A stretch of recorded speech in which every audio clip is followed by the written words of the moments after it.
Meus irmãos, a paz do Senhor, glória a Deus. Abra sua Bíblia, por favor, no primeiro livro dos Reis, capítulo 17. Primeiro livro dos Reis, capítulo 17. Quero falar da minha gratidão a Deus por ter dormido e acordado, por estar aqui hoje, junto aos irmãos, adorando ao Senhor, bendizendo e exaltando na beleza de sua santidade, usufruindo da graça, da dádiva, da vida,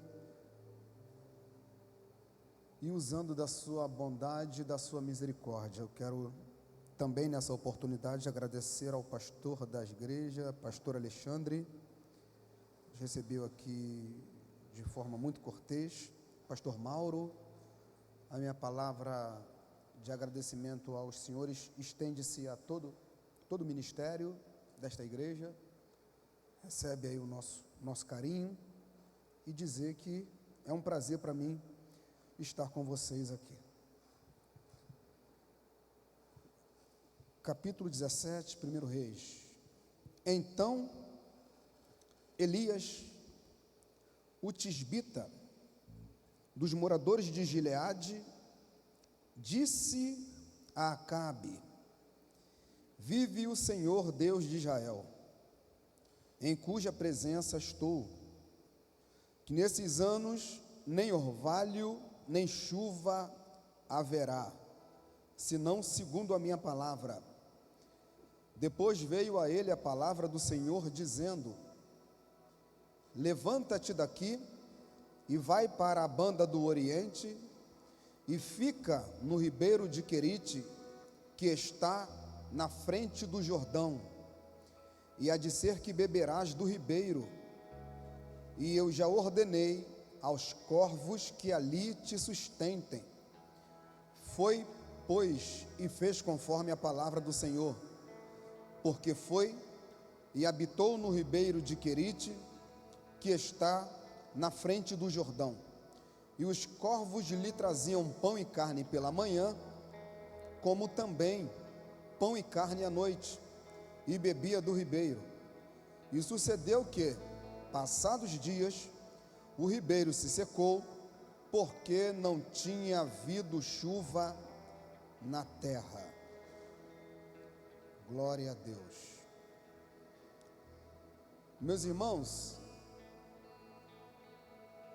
o contexto do capítulo 17 de 1 Reis aponta para nós um cenário de crise. E essa crise se deu por causa de Acabe, sendo ele o rei do momento, da época e do contexto.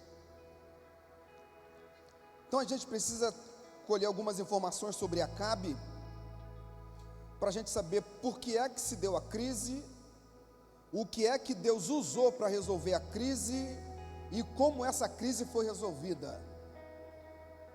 Então o cenário para Israel não é bom, por conta do rei, e o rei é Acabe, onde a Bíblia vai dizer que Acabe, ele vem a ser o 7º rei de Israel. A informação que a Bíblia dá sobre Acabe é que Acabe, ele foi o pior rei que Israel teve. A Bíblia diz que Acabe foi o pior rei de Israel. E uma informação também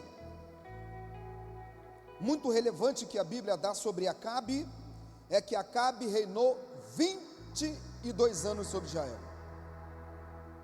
Já vale a pena abrir um parênteses para pensar: como é que alguém que reina tão mal fica tanto tempo no governo?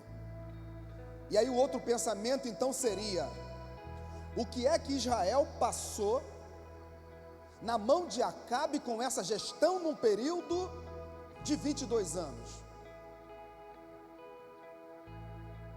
Porque Salomão, quando escreve o Provérbios, um dos provérbios de Salomão, ele disse: não havendo sábia direção, o povo perece. Então, o perecer reflete no povo. Só que o perecer reflete no povo por causa de alguém que está na direção. E esse alguém que está na direção é Acabe. Só que o perecer vai refletir em cima de todo Israel, porque não havendo sábia direção, o povo perece. E o comportamento de Acabe diretamente afrontava a Deus. O comportamento de Acabe diretamente afrontava a Deus. Então, esse mesmo Acabe, com essa gestão falida, sendo o pior rei de Israel, reinando 22 anos, ele tem inclinação para o mal, e ele agora vai casar com uma mulher chamada Jezabel. Jezabel, a Bíblia diz que essa mulher é filha de um homem chamado Etibaal. Etibaal vem a ser o rei dos Sidônios, o principal adorador a Baal. Então, na verdade, esse casamento foi um acordo político entre Etibaal e Acabe, quando ele dá sua filha Jezabel em casamento, porque a intenção de Etibaal era enfraquecer Israel.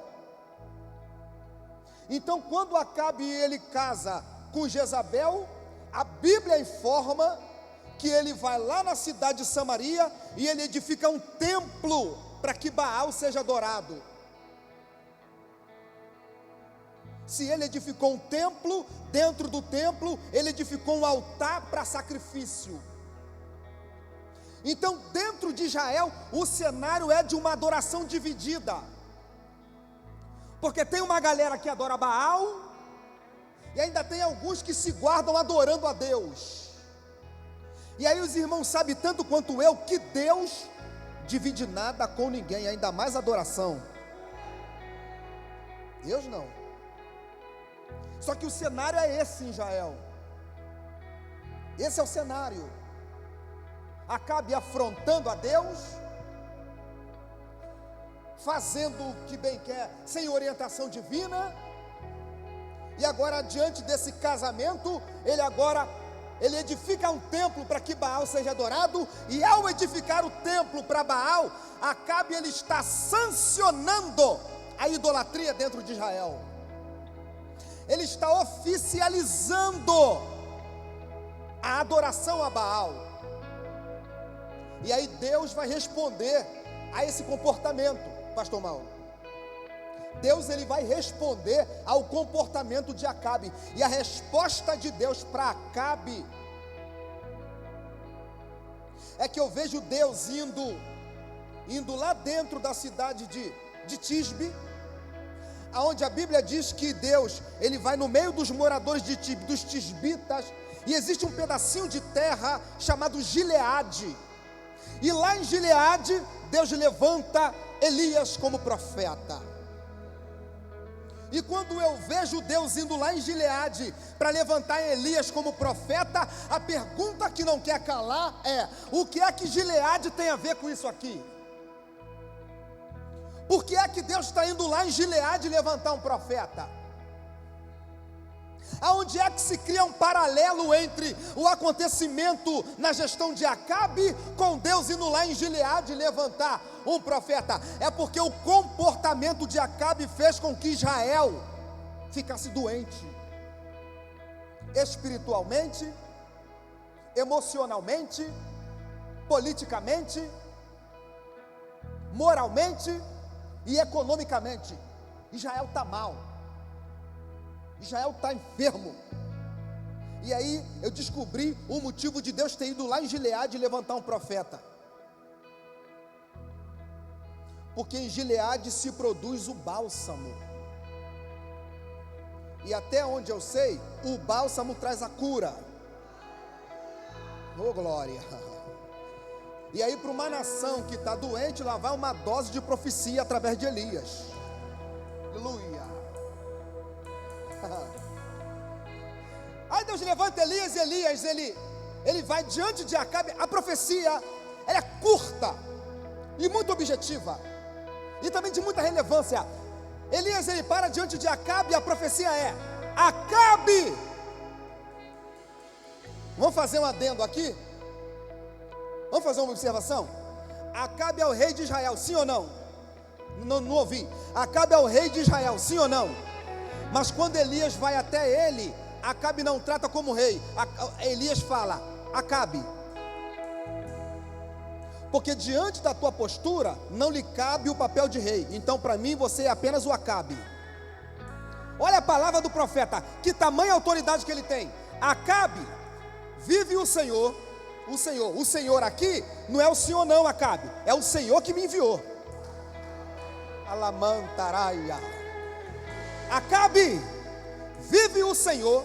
Olha o que ele vai dizer: vive o Senhor, em cuja presença eu estou. Que nesses anos não haverá orvalho nem chuva, senão segundo a minha palavra.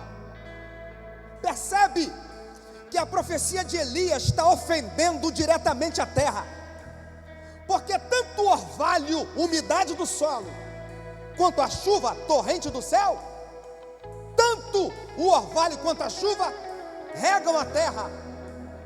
E por que é que a profecia de Elias está ofendendo a terra? Porque Israel vive de terra. Na terra Israel planta, na terra Israel colhe, na terra Israel come, na terra Israel vende, na terra Israel comercializa. E por que é que Elias está falando sobre a seca? Porque Acabe acredita em Baal. E qual é a crença que se tem de quem acredita em Baal? A crença que se tem de quem acredita em Baal é que quem segue a Baal acredita que Baal faz chover. Aí quando Elias vira para Acabe e Elias ele fala: não haverá orvalho e não haverá chuva, o que Elias está dizendo para Acabe é o seguinte: vai lá em Baal e manda ele fazer chover, porque segundo a minha palavra não haverá.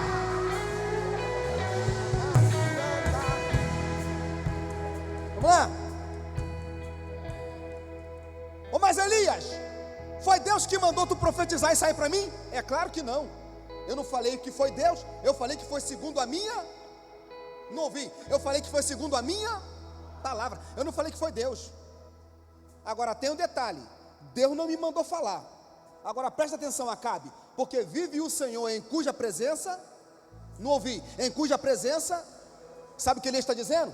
Ele não mandou falar, mas quando eu abro a boca, ele vem e fica bem comigo.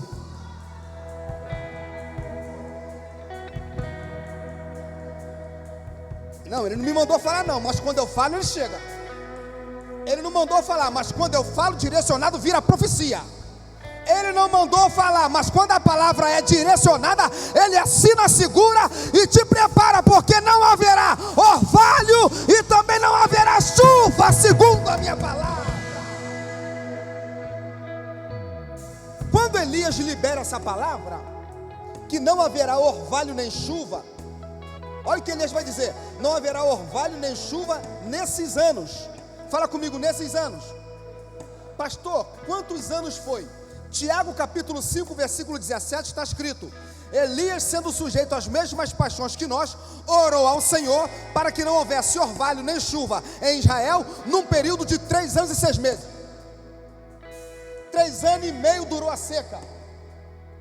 Aí quando Elias libera essa profecia, aí Deus olhou para ele e falou assim: Elias, gostei do que tu disse. Eu segurei a nuvem, segurei a terra, não cai nada, nem gota. 3 anos e meio, eu estou na tua palavra, gostei. Agora, fala o seguinte, fala Senhor, sai daí. Sai daí. Por quê? Tu trouxe a crise. Se tu ficar, ela te pega.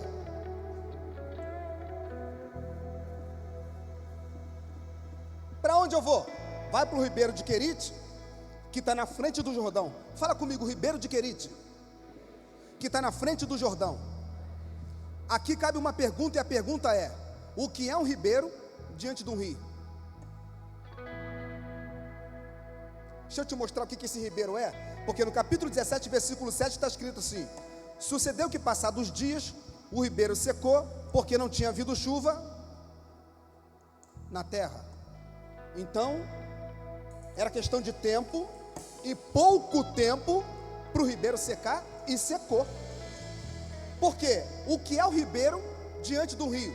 Porque Jordão aqui não é um bosque, Jordão aqui não é um hectare de terra, esse Jordão aqui é o rio. Inclusive Jesus foi batizado nele. Aí Deus está olhando para Elias e está dizendo: no período da crise, vai para o ribeiro. E eu gosto de Deus, porque Deus ele está pontuando. Ele fala 2 vezes isso aqui para o profeta: vai para o ribeiro de Querite, que está na frente do Jordão. Vou perguntar de novo, porque a pergunta não quer calar. O que é um ribeiro diante do rio? Ribeiro, pequeno e pouco. Jordão, grande e muito. Ribeiro, pequeno e pouco. Jordão, grande e muito. Aí aparece Deus, olha para o profeta e fala: vai para o ribeiro. E Deus ele pontua isso aqui, porque Deus está dizendo: para onde você vai, para o ribeiro, é pequeno. E quando você levantar a cabeça, tu vai ver o grande. Porque o grande vai estar bem na frente. Mas você não pode errar a direção. A princípio, eu te quero no ribeiro, porque eu já ordenei o corvo que ali te sustente. Olha o que Deus está dizendo: eu botei na mentalidade do corvo só um CEP, ribeiro. Eu botei na cabeça do corvo só um endereço, ribeiro. Se tu errar a direção, a crise te pega. O corvo só conhece um número, um endereço, e o endereço que o corvo conhece é o ribeiro. Alguém está olhando para Elias e está dizendo: é pequeno aí o lugar, hein, profeta? E Elias está dizendo: é verdade. Está apertado o negócio aí, ainda mais no período de crise. Elias está dizendo: é verdade. Agora tem um detalhe: é pequeno, mas não me falta pão. Ô glória! É pequeno, mas não me falta carne. Aleluia! É pequeno, mas não falta água. Glória a Deus! Não é interessante o tamanho do lugar, o interessa é quem está provendo dentro dele. Levante a mão, abre a boca para adorar.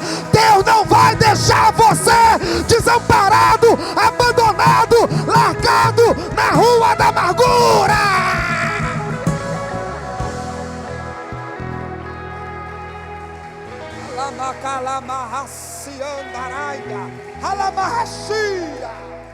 Aleluia! Vai para o ribeiro, pequeno, está na frente do grande. Mas espera aí, pastor, o senhor está fazendo alusão a coisa pouca e a coisa pequena? Não, eu estou fazendo observação do que está escrito no texto. A princípio, Elias, você vai para o ribeiro. Só que mais na frente, tu vai pegar a tua capa, quando tu encontrar com Eliseu, e você vai tocar nas águas de um rio, e as águas vão se abrir. Qual é o nome do rio que vai se abrir, Elias? Não entendi. Qual é o nome do rio? Não ouvi. Qual é o nome do rio? O Jordão. Então, peraí. Quem está se abrindo para o profeta? Fala comigo, Jordão. Quem está se abrindo para o profeta? O Jordão não é o grande? E por que o grande se abriu para ele? Porque ele foi fiel no pequeno. Seja fiel no pouco, no muito ele vai te botar. Tem coisa grande chegando para você. Tem coisa extraordinária para alcançar a tua vida. Mas enquanto está no pequeno, adora. Enquanto está no pouco, glorifica. Enquanto está no conta-gota, levanta a mão, dá aleluia. Deus está te provando no pequeno, porque Ele vai te botar no grande.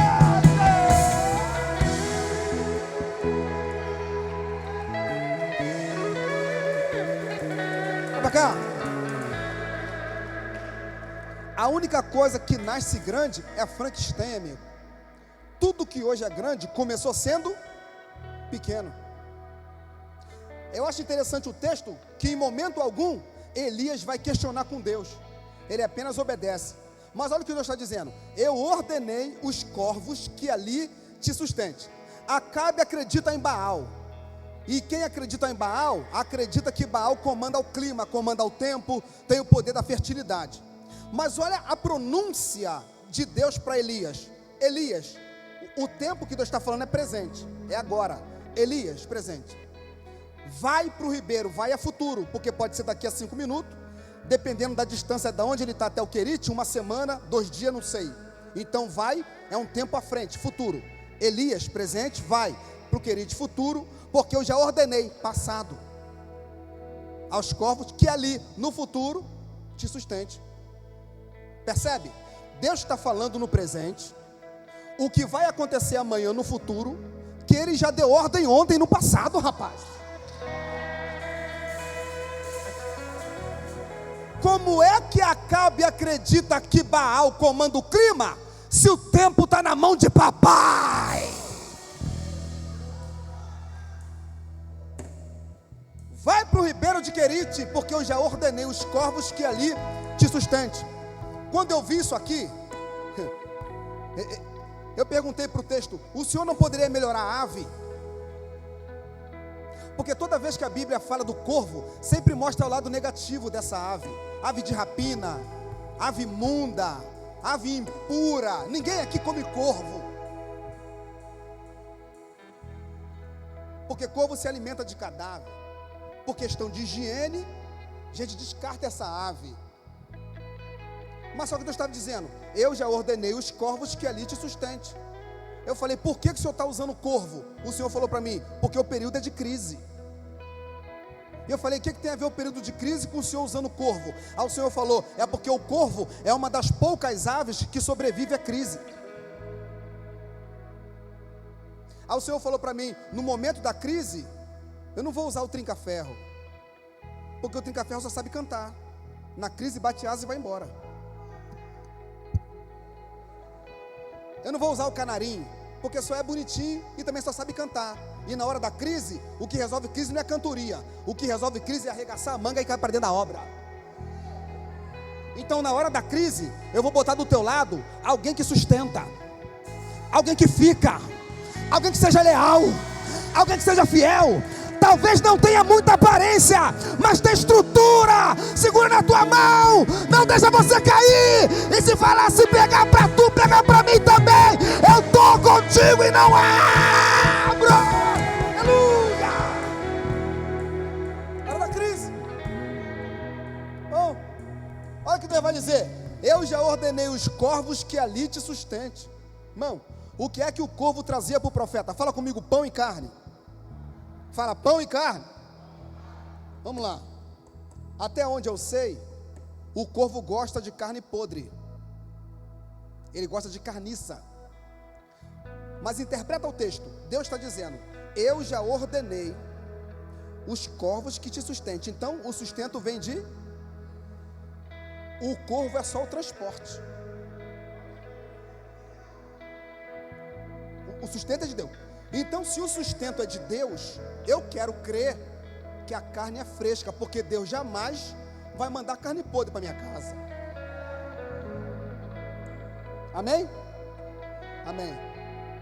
Só que quem está levando a carne fresca não gosta do que leva, porque ele gosta de carne podre. Só que mesmo sem gostar, ele leva.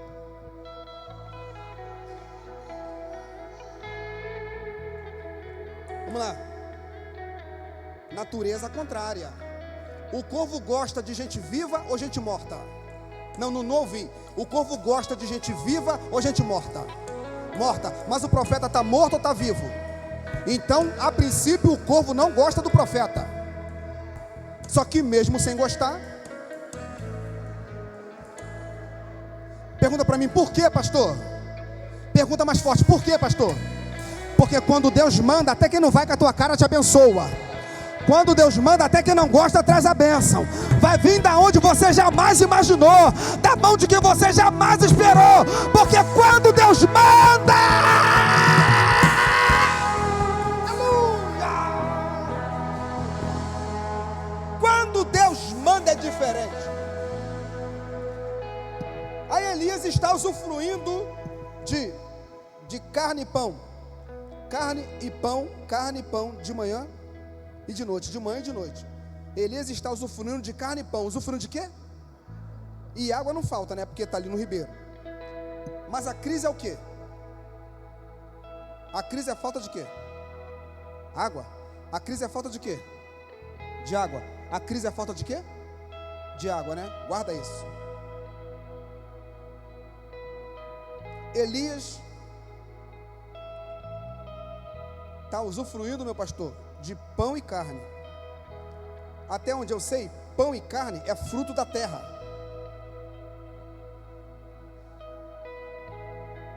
Só que tem 3 anos e meio que a terra não produz nada. Esqueceu da seca? E a pergunta é: de onde vem isso?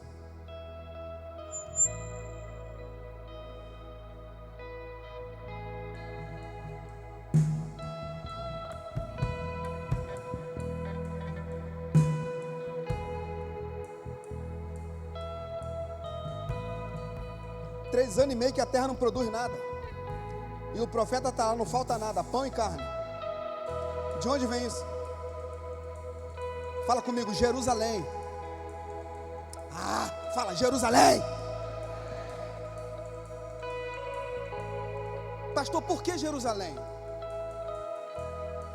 Se está em crise. Jerusalém não. Jerusalém é reino sul. Quem está reinando em Jerusalém é Josafá. Acabe é rei do norte. No sul não tem crise. O culto está rolando normal. Porque a galera que adora lá no reino de Josafá entende que a crise não tem poder de parar culto.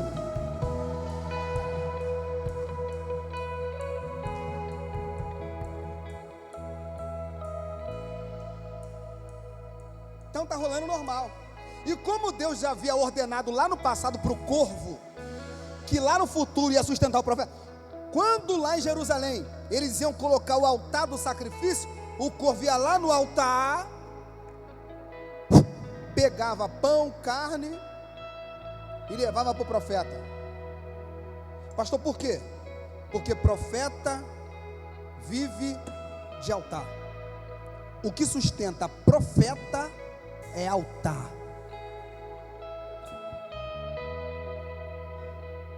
Lá. Chegou uma hora que Deus quer resolver a crise.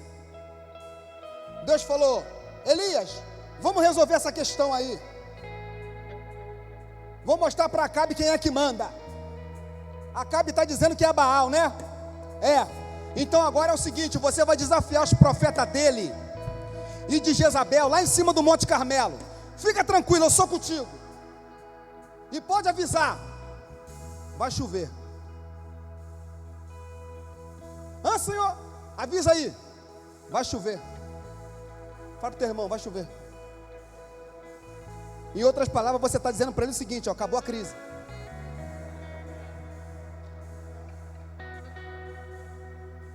O senhor vai fazer chover? Eu vou. Como é que vai ser? Vai no Monte Carmelo, que no caminho eu te explico. Elias chegou: ô Acabe, a questão é essa, assim, assim. O desafio é esse, assim. O Deus que responder com fogo, esse será Deus. Espera aí. Qual é a proposta do desafio? O Deus que responder com quê? Eu não ouvi. O Deus que responder com quê?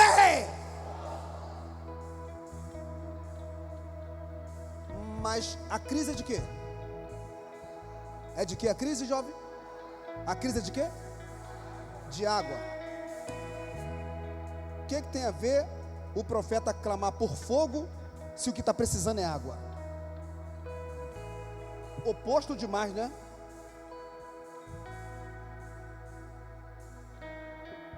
A crise é o quê? O profeta vai orar pedindo o quê? Parece que tem lógica ou não?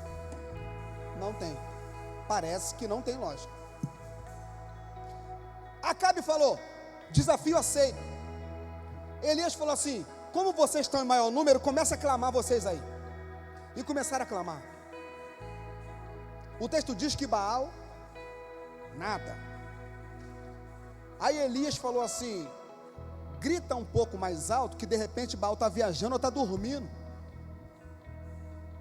E gritaram, e Baal, nada. Pegaram lâmina e começaram a se cortar. E Baal, nada. Pegaram lança e começaram a matar um ao outro, oferecendo a Baal sacrifício humano. E Baal, Nada. Aí Elias falou assim: esse cenário está muito feio, para. Agora é minha vez de orar. Elias chamou o moço: escuta isso aqui. Se você perder isso aqui, você perdeu a mensagem toda. É aqui que está o cheque do negócio. Elias chamou o moço e falou assim: moço, limpa o altar, remove essa cinza aí, repara o altar. O menino limpou. Aí Elias falou para o menino assim: bota 12 pedras aí. Quantas pedras? Não ouvi, quantas pedras? 12. Mas não seria 10? A crise está no Reino Norte, pastor. O Reino Norte é compreendido por 10 tribos.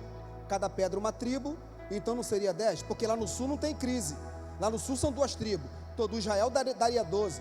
Mas no sul não tem crise. A crise está no norte. O norte são 10 tribos, cada pedra uma tribo. Não seria 10 pedras? Mas Elias falou: bota 12. Ô profeta, mas não é 10 não? Não, é 12. Não, mas no sul está tranquilo. Não, eu sei que está tranquilo, mas bota 12. Por quê, profeta, bota 12? Porque Deus não é Deus de um lado só. Deus é Deus de todo o Israel. Deixa eu melhorar. Deus é Deus com os irmãos de lá, mas também é Deus com os irmãos de cá. Deus de todo Israel. Entendi. E agora? Agora, quanto que tu tem de água aí? Nos dias atuais, hoje, a quantidade de água que o moço tinha era equivalente hoje a 4 baldes. Quantos baldes? Eu não ouvi. Quantos baldes? 4 baldes. O Elias virou para o moço e falou assim: joga no altar. Aí o menino pirou. O menino pirou. Por que o menino pirou? Porque a água está em crise. Ninguém tem água. E quem tem 4 baldes tem ouro. Aí o menino: ô profeta, está mandando eu jogar fora tudo que eu tenho? Elias falou: eu não mandei jogar fora, mandei jogar nu. Mandei jogar nu. Quem bota no altar não joga fora. Oh glória, quem bota no altar não joga fora. O altar não te pega nada, o altar te dá. O altar não te toma, o altar te devolve. Você dorme e acorda porque o sacrifício que foi posto no altar te gerou vida. Bota no altar. Bota no altar que o altar multiplica. Ô pastor André Brazão, baseado em que o senhor está dizendo que o altar multiplica? Baseado naquele menino que tinha 5 pães e 2 peixes.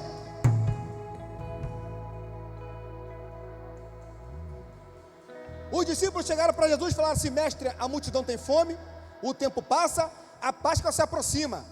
Aí Jesus falou: vai lá vós e dá de comer. Aí ele falaram assim: não temos nada. Aí apresentaram um menino: tem um menino aqui que tem 5 pães e 2 peixes. Se aquele menino fosse avarento, aquele menino ia se esconder atrás da árvore e ia comer 5 sanduíches, ia vir para o meio da multidão de barriga cheia e amém. Mas aquele menino foi águia. Ele chegou para Jesus e entregou 5 pães e 2 peixes. E o texto diz que naquele dia se alimentaram 5.000 homens, fora mulheres e criança. Mulheres e criança não entrou na contagem, mas também comeu. Então se a gente multiplicar 5.000 para uma família de 3, pai, mãe, filho, ou pai, mãe, filha, 5 vezes 3, 15.000. 15.000 pessoas foram alimentadas através de 5 pães e 2, porque aquele menino entendeu: o que multiplica é ele, não sou eu.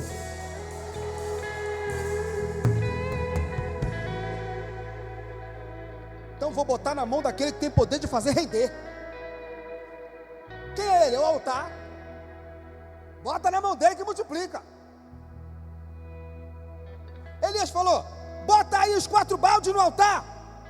O menino botou os 4 baldes no altar. Então o altar tem pedra e água. O que é que tem no altar, igreja? Pedra e água. Olha a oração de Elias. Senhor, se tu está nessa oração, se faz o mover aí, recebe aí essa oferta de pedra e água aí. O texto diz que desceu fogo do céu e consumiu todo aquele altar. Fala, altar. Irmão, olha para isso aqui. No altar tem pedra e água. O que tem no altar? Pedra e água. Enquanto a água está no altar, ela é apenas líquido. A crise é o quê? A crise é o quê? A crise é o quê? O que é a crise? A crise é de água. Só que enquanto a água está no altar, ela é apenas líquido. Mas Elias pediu o quê? Fogo. Olha Deus dando uma aula de física em cima do monte. Está vindo fogo do céu. Quando o fogo consumir a água, o estado da água vai mudar de líquido para vapor.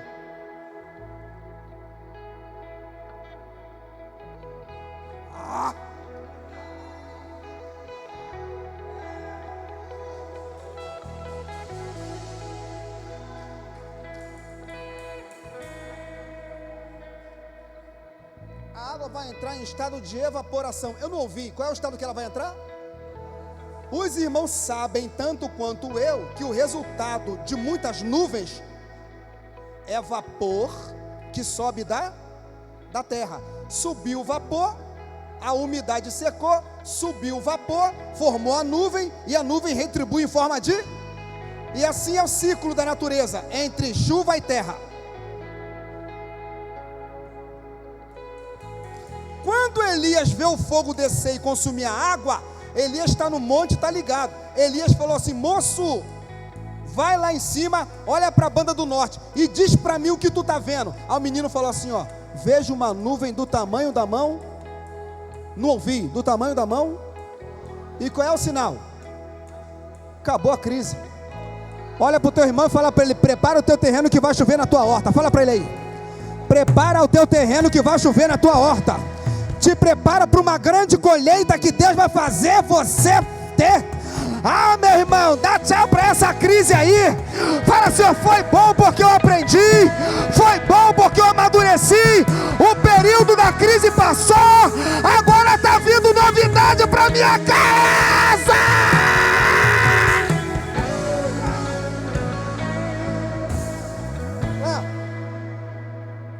Está chovendo, acabou a crise.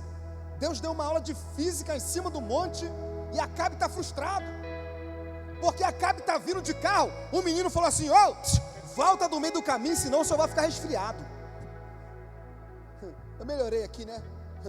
Volta, porque está vindo chuva aí. Chuva? É. Quem trouxe Baal? Não, que Baal? Quem fez chover foi meu Deus.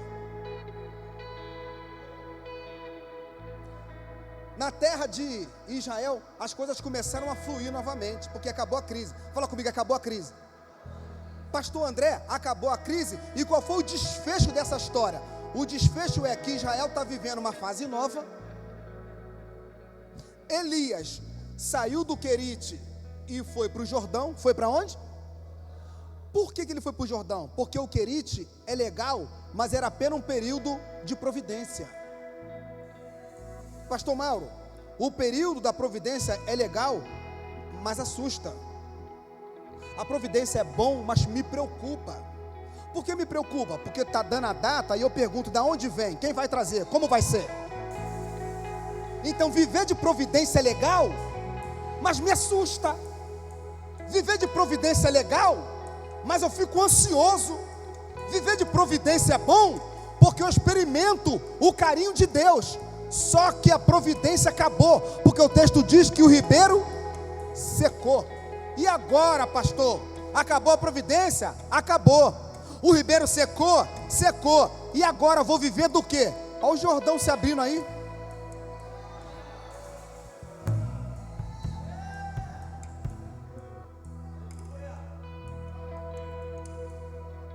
Estende a mão lá para fora. Dá tchau lá para fora. Repita comigo: tchau, pequeno. Foi bom.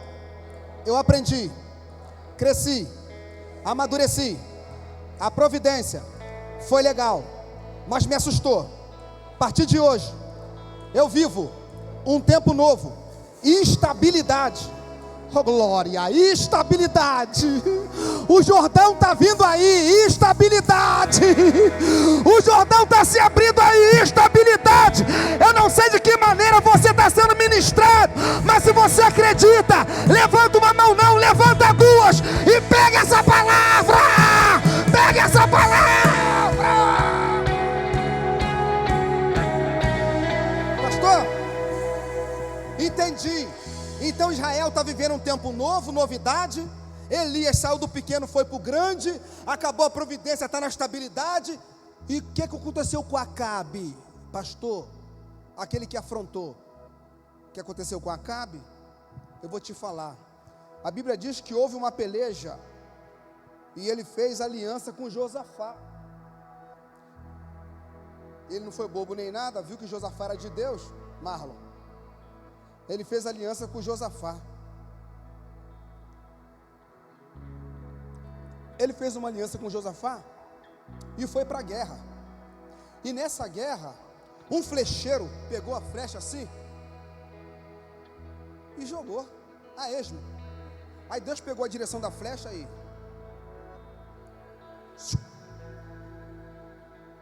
matou Acabe. Alguém lembra qual foi o nome do lugar que Acabe morreu? Fala comigo, Ramote Gileade. Fala, Ramote Gileade. Agora deixa eu te lembrar. E Deus levantou Elias aonde? Aonde foi que Deus levantou Elias? Em Gileade. Aonde foi que Acabe morreu? Em Gileade. Aonde foi que Deus levantou Elias? E aonde foi que Acabe morreu? Deus levantou Elias aonde? E Deus enterrou Acabe aonde? Então eu termino liberando essa profecia para você. Hoje, eu não estou aqui emocionado. Eu estou debaixo de orientação divina. Não é porque eu estou com o microfone, não. Eu estou sendo impulsionado pelo Espírito para liberar essa palavra para você. Hoje, não é amanhã. Hoje, Deus está abrindo um buraco na terra.